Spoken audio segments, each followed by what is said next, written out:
Welcome back to Euro Transfer Talk, the show where we bring you the hottest headlines and rumours from across the continent. With silly season in full flow, there's tons to get through today, so let's get cracking.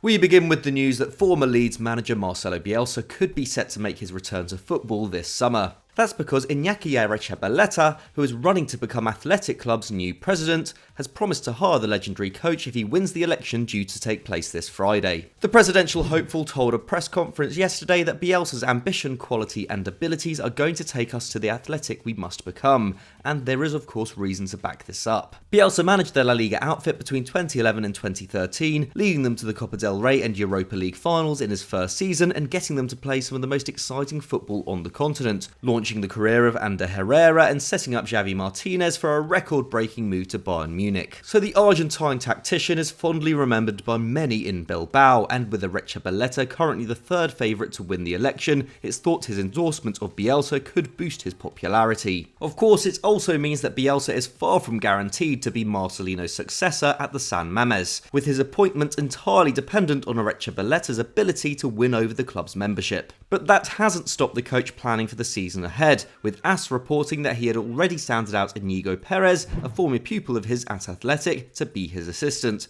although the recently retired midfielder has now committed himself to a similar role at Rayo Vallecano next term. Bielsa is also said to be keen on bringing Antoine Griezmann to the club if he is hired, however it's far from certain if they would be able to finance such a move or if the player would even be keen on it in the first place. But would you like to see Bielsa back in the Basque country, and could you see him being a success there once again? Let us know in the comments. Now for a potential transfer we've been talking up a lot on EFD over the last couple of months, as it appears Borussia Dortmund are stepping closer to securing the services of Ajax striker Sebastien Haller. Over the weekend, RMC Sport reported that Haller had agreed personal terms with BVB and that a fee in the region of €30 million would be enough to sign him from the Dutch champions. However, according to 90 Min, Ajax now want around €40 million for the man signed for just over half that from West Ham 18 months ago. But that's not to say that Ajax's reported valuation is overstepping the mark. Haller has been a revelation since arriving in the Netherlands, scoring 47 goals in just 66 appearances for the Amsterdam club, including 11 in 8 appearances in last season's Champions League,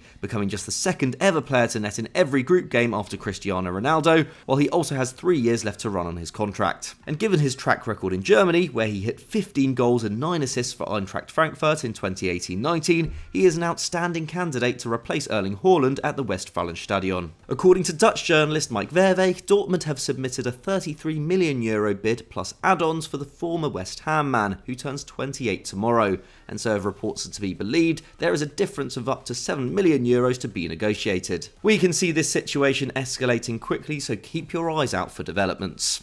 Before we move on to our next story, a quick reminder to subscribe to Euro Football Daily if you haven't done so already, and hit that notification bell so you never miss a video. The name of former Dortmund star Robert Lewandowski has rarely left the back pages this summer, with Barcelona very keen to take him on following his wishes to leave Bayern Munich. And after the news last week that Barca's members had voted to sell off a near 50% stake in their licensing and merchandising wing, as well as 25% of their future television rights, the club are seemingly back on track with their summer transfer plans. Club president Joan Laporta says they are hoping to bring in €700 million from the deal, something which will help them offset their debts, which reportedly total over €1 billion, while it will also be hoped that new signings Franck Kessié and Andreas Christensen will now be able to be registered. And with Lewandowski still keen to leave Bayern, their pursuit of the Polish striker is also gathering pace. According to Spanish publication Sport, the two clubs will sit down to negotiate this week, with the German champions said to want at least €50 million. Barca's previous offer of €32 million plus €5 million in add-ons wasn't even considered by Bayern, but with Sadio Mane now through the door, there is a feeling that a deal can now be done. According to the reports, the next offer is likely to be €40 million, with between 8 and 10 million of add-ons this time, in which case they will already be very close to Bayern's reported valuation. However, former Bayern president Uli Hoeneß claims that the club remain defiant, telling reporters this week that they are still planning to have Lewandowski in the side next season, and calling out the player and his agent Pini Zahavi, saying things didn't go exactly the way he and his agent wanted. That's why they are angry. I would advise everyone involved to be objective and not let the situation escalate. The sun will shine on Lewandowski and Bayern again, it has always been like that. But what do you make of the Lewandowski situation? Should Barca be willing to spend upwards of €50 million on a player who turns 34 in August? And do you think Bayern are willing to let him go for free next summer when his contract expires? Let us know down below.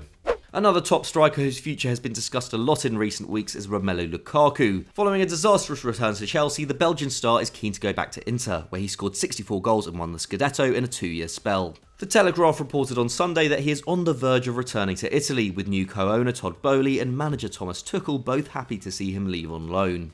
As discussed on yesterday's winners and losers over on Football Daily, the Blues are now monitoring Man City's Raheem Sterling as they look to bolster their goal-scoring options ahead of the new season. Meanwhile, former Blues centre-back Nathan Ake, Inter wing-back Denzel Dumfries and Lens sensation Jonathan Klaus have all emerged as targets in the last week, as they also look to address other areas of the squad. But while Chelsea and Inter have remained in talks over a deal for Lukaku, with the Blues reportedly wanting a €10 million loan fee and 100% of the player's wages covered, the move was thrown into doubt on Monday. That's because, according to David Ornstein, Inter president Steven Zhang is not keen to meet Chelsea's demands.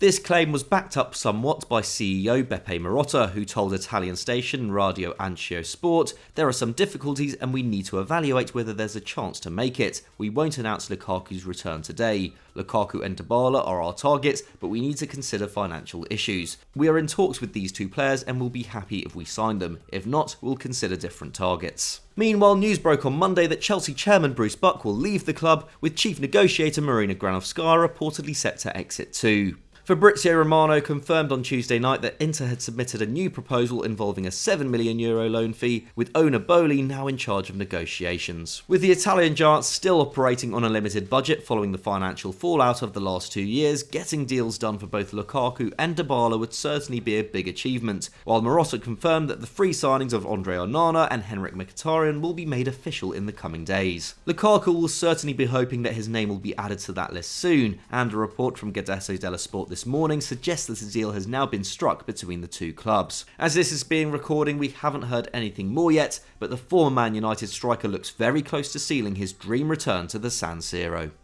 We finish off with the most surprising rumour we've seen this week, and it comes from Calcio Mercato Web, so take this one with a big pinch of salt. Nevertheless, they are reporting that Liverpool remain keen on Inter midfielder Nicolo Barella and are willing to get creative to avoid having to pay the Italian club's hefty asking price. According to the report, Inter want €90 million for the Italy international, who has developed into one of the very best players in Serie A since first setting foot in Milan 3 years ago. And given the Reds were in the market for Aurelien Tchouameni before his €100 million switch to Real Madrid, they are certainly willing to spend big to get their top midfield target. However, even with Mane's move to Bayern offsetting a portion of the huge fee used to sign Darwin Núñez from Benfica, with that deal potentially reaching €100 million with potential add-ons, it would be a big surprise to see the Merseyside club buy a player for around that sum again in the same summer. According to the reports, the Premier League giants are willing to use Naby Keita as a make-weight in a deal for Barella, who extended his contract with the Nerrazzuri until 2026 last November and is valued between €90 and €120 million by the Football Observatory, higher than the likes of Declan Rice and Eduardo Camavinga. Keita, meanwhile, is valued at just €15 million, a huge depreciation on the $60 million Liverpool paid for him back in 2018, while he has just 1 year left on his contract and is 2 years older than Barella. Even if the rumour turns out to be true, it would be mighty tough for Liverpool to pull this one off. So that's all we have time for on this week's Euro Transfer Talk. If you enjoyed this episode, please leave it a like, and why not click on screen now for another EFD banger. Thanks for watching, and we'll see you next time.